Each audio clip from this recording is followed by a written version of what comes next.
Bienvenidos al Bibliófilo.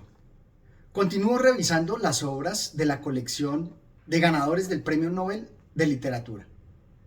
Esta colección me ha permitido conocer autores que de otra manera no habría conocido. Algunas obras resultan mejores que otras. Sin embargo, es un buen ejercicio recorrerlas para conocer a los grandes autores que han marcado la historia con sus aciertos y sus desaciertos.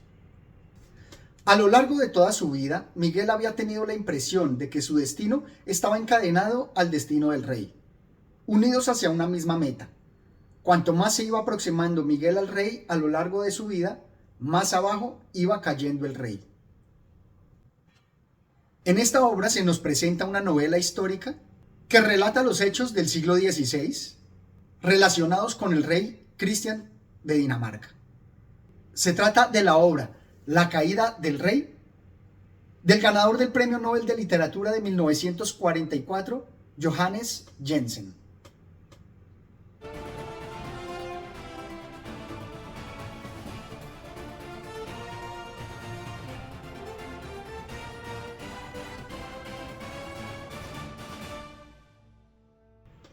En esta obra se nos cuenta la vida del rey Cristian de Dinamarca, ambientada en los años del siglo XVI.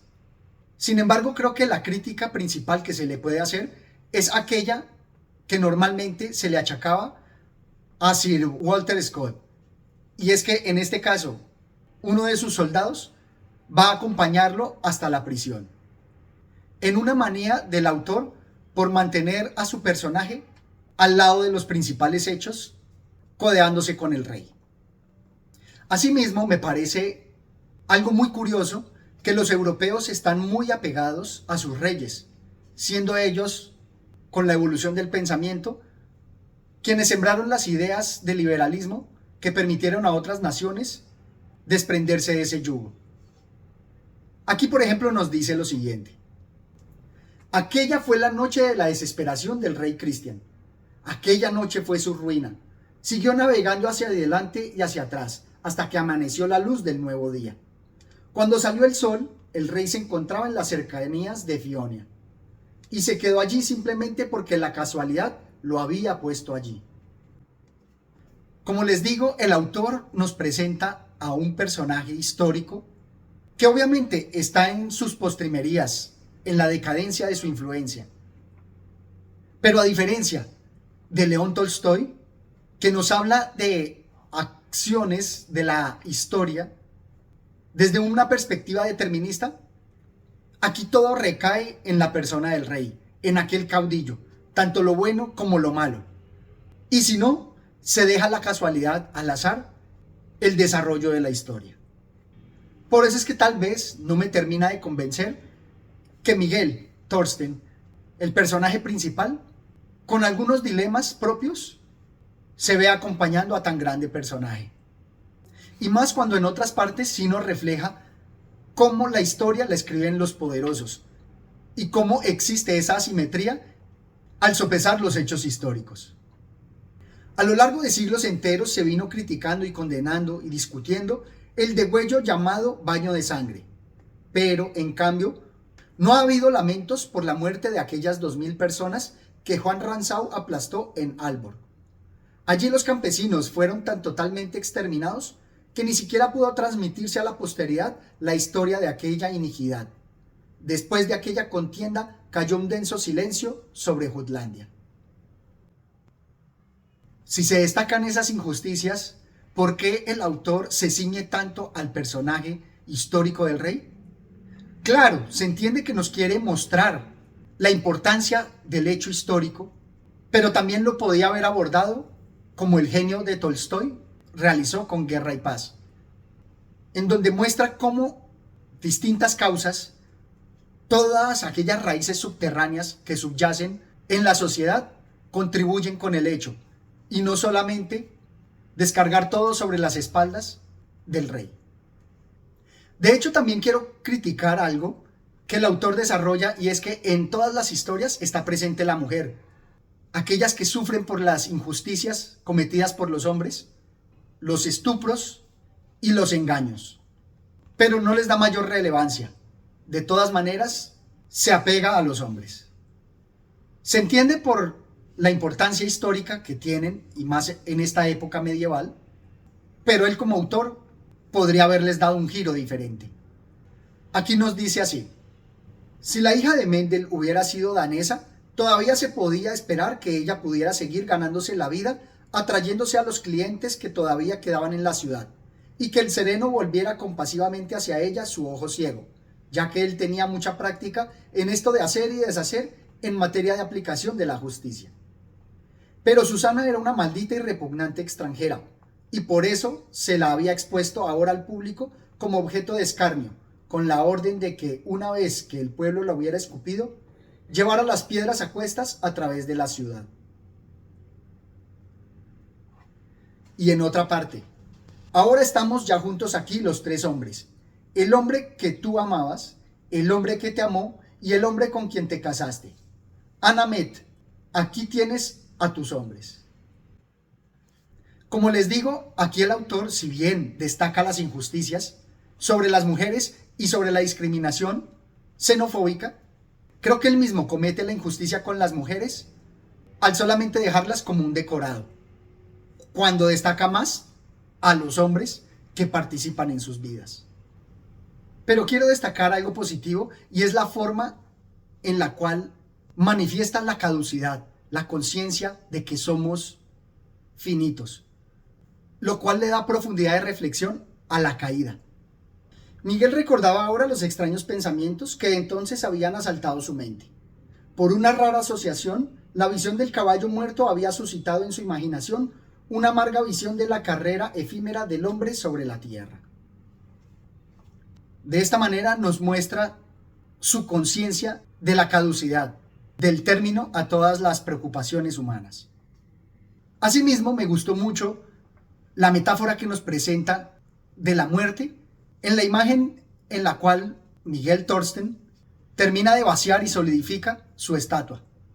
Algo similar al yeso que se hizo del busto de Lacenaire. Me recuerda mucho ese existencialismo que puede existir en mostrar la muerte como aquello que deja definitivamente un perfil del hombre, cuando ya no se puede cambiar. Mientras que durante la vida, los seres humanos tenemos toda la potestad de cambiar, de seguir definiéndonos, de seguir diseñando nuestra estatua. La pobre cabeza de Miguel era como una cosa fundida y solidificada que durante 70 años brilló templando en el molde antes de enfriarse y endurecerse definitivamente. Durante 70 años aquel rostro fue fluido y reflejó las expresiones de todos los momentos de su vida. Sus ojos eran como un metal vivo que aprisiona la luz hasta que se cubre de una película y se queda inmóvil y frío y solidificado. Ahora Miguel estaba acabado. El vaciado de la estatua había concluido. Ahora quisiera destacar algunos pasajes que me crean relaciones con lecturas que hemos realizado. Por ejemplo, tenemos aquí una referencia a Daphnis y Chloe, por la imagen que nos presenta tan particular y que evoca la misma imagen que Longo nos presentaba.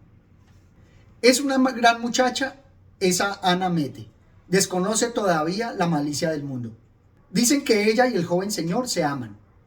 Tú no tienes todavía edad ni experiencia suficiente para comprender lo que es eso. Pero yo puedo decirte que Ana es una manzana que está todavía en el árbol, esperando que una mano la coja. Esa imagen de la mujer como esa fruta carnosa la encontramos también en Daphnis y Chloe. También en los hechos de guerra que nos presenta podríamos tener las relaciones con José María Remarque en Sin Novedad en el Frente, o con la misma Guerra y Paz de León Tolstoy. Nos dice así: la guerra seguía ahora su camino fatal. Los hombres comenzaron aquella lucha con muchos humos y con una alegre y desorbitada confianza en la victoria por parte de los atacantes. Pero terminó en un desastre jamás presentido y con una espantosa carnicería. En especial con Sin Novedad en el Frente, nos genera la evocación de cómo se invita a los jóvenes a participar en la guerra, prometiéndoles todas las mieles del honor y la valentía. Pero luego, cuando se ve la realidad de la guerra, se desenmascara la fase sangrienta, el terrible monstruo que incluso nos hace ver la vacuidad que hay en las grandes palabras del honor y la valentía, como lo hemos visto en esos videos. Y también este otro pasaje, donde se nos muestra que el arte de contar está en todas las actividades del hombre y asimismo en la guerra. En unas escenas también vistas en Guerra y Paz y en Sin Novedad en el Frente. Nos dice así: Miguel tenía un modo de narrar condensado y progresivo muy característico. Historias que ya había referido anteriormente las volvía a relatar siempre con idénticos detalles, aun aquellos que acaso él había inventado la primera vez que las había narrado. A menudo el rey le rogaba que le contara tal o cual historia que ya había oído 1000 veces, pero que le encantaba escuchar una vez más de labios de Miguel. Y aquí destaco precisamente dos cualidades. Uno, que a todos nos gusta dejarnos llevar por la musicalidad de los relatos, por las buenas historias.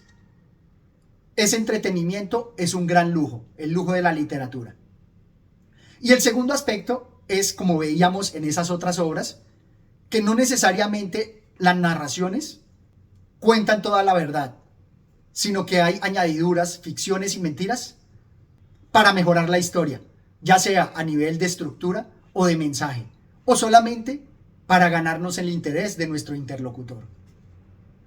Espero que ustedes mismos se dejen zambullir en las historias que nos relata este autor. Que se suscriban al canal y me dejen sus comentarios. Hasta una próxima oportunidad. Gracias.